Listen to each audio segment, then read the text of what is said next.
एक बार की बात है, एक छोटे से गांव में राजू नाम का एक लड़का अपने पापा के साथ रहता था। उसको चॉकलेट्स खाने का बहुत शौक था। उसका गांव बहुत छोटा था, उसकी वजह से वहाँ चॉकलेट्स नहीं मिलते थे।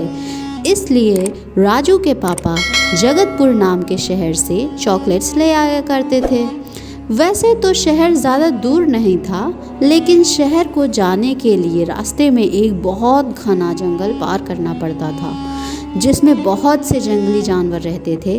राजू उस जंगल में ना जाए, इसलिए उसके पापा खुद से ही राजू के लिए चॉकलेट्स ले आया करते थे और वो चॉकलेट्स को खुशी खुशी खा लिया करता था। एक दिन राजू के पापा को किसी काम से बाहर जाना था। राजू बेटा, आज मैं गांव से बाहर जा रहा हूँ कुछ काम से। मैं कल तक आऊँगा। मैं तुम्हें कुछ रुपए दे रहा हूँ, उससे तुम खाना खा लेना और चॉकलेट्स भी ले आना। ठीक है पापा। ये लो रुपए तुम्हारे खाने और चॉकलेट्स के लिए, लेकिन जगतपुर जाने के लिए अकेले मत जाना। बीच में बहुत घना और खतरनाक जंगल पड़ता है। अपने दोस्त मोंटी को साथ ले जाना और पूरी सावधानी से जाना।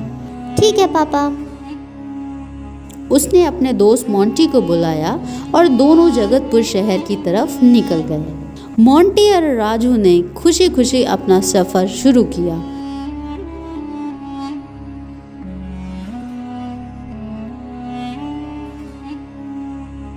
मोंटी, चलो ना कुछ देर हम लोग यहाँ खेलते हैं। ये रास्ता मुझे बहुत बोर कर रहा है। हाँ हाँ, बहुत अच्छा आइडिया है। देखो, वो झाड़ियों में एक बॉल भी पड़ी है, इसको उठा लेते हैं, बहुत मज़ा आएगा।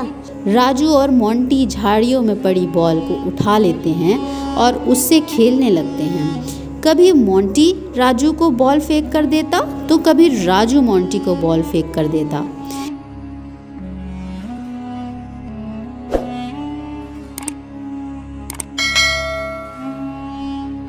ऐसे ही खेलते खेलते मोंटी ने बॉल को बहुत तेज से राजू की तरफ फेंका, जिससे राजू बॉल को पकड़ नहीं पाया और बॉल कहीं जंगल में गुम हो गई। अरे मोंटी, बॉल को इतनी तेज से फेंकने की क्या जरूरत थी? खो गई ना बॉल, अब मिलेगा भी नहीं। सॉरी राजू, मैंने गलती से ज़्यादा ही तेज फेंक दी।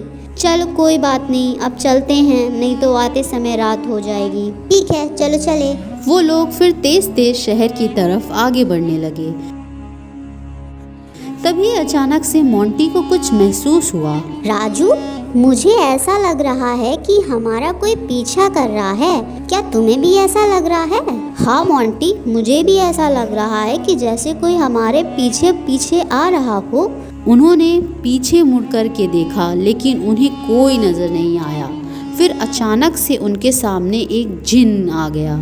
हा हा हा, तुम दोनों ने किसने मेरे ऊपर बॉल फेंक करके मारा? तुम्हें पता है, मैं वहाँ चैन की नींद सो रहा था। तुम दोनों ने मेरी नींद खराब कर दी और अब तुम्हें इसकी सज़ा ज़रूर मिलेगी। जिन अंकल, हमें माफ़ कर दो, हमसे गलती हो गई। मैं चाहूँ तो भी मैं तुम्हें माफ़ नहीं कर सकता। क्यों जिन अंकल? क्योंकि मुझे किसी ने श्राप दिया है कि जो कोई भी मुझे जगाएगा, मुझे उसे सज़ा देनी ही पड़ेगी। हम आपकी बात समझते हैं जीनी अंकल, लेकिन कोई तो रास्ता होगा जिससे हमें श्राप से पीछा छुड़ा सके। हाँ, वैसे एक रास्ता है। मैं तुम्हें 3 सवाल पूछूंगा। अगर उसमें से तुमने 2 सवालों के जवाब सही दिए तो मैं तुम्हें माफ़ कर दूंगा। ठीक है जिन अंकल, आप सवाल पूछिए। मेरा पहला सवाल, ऐसी क्या चीज़ है जो सबके पास होती है किंतु किसी के पास कम तो किसी के पास ज़्यादा? जिसके पास ज़्यादा होता है उसे बुद्धिमान कहते हैं। क्या चीज़ होती? हाँ,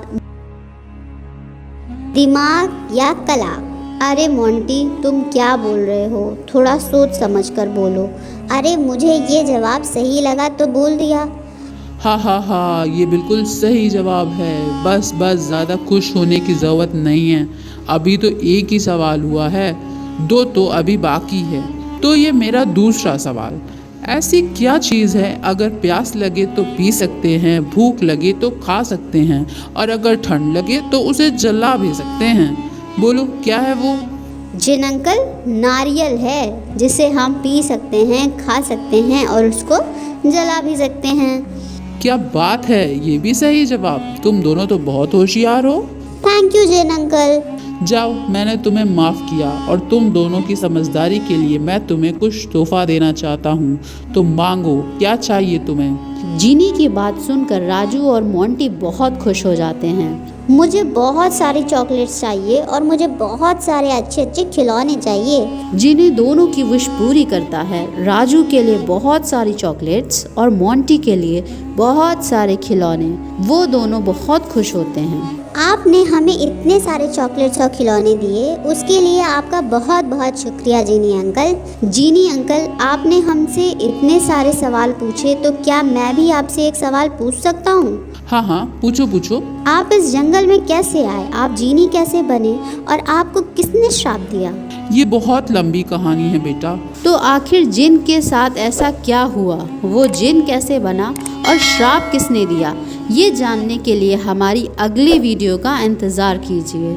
इसके लिए हमारा चैनल सब्सक्राइब करिए और देखना ना भूलना।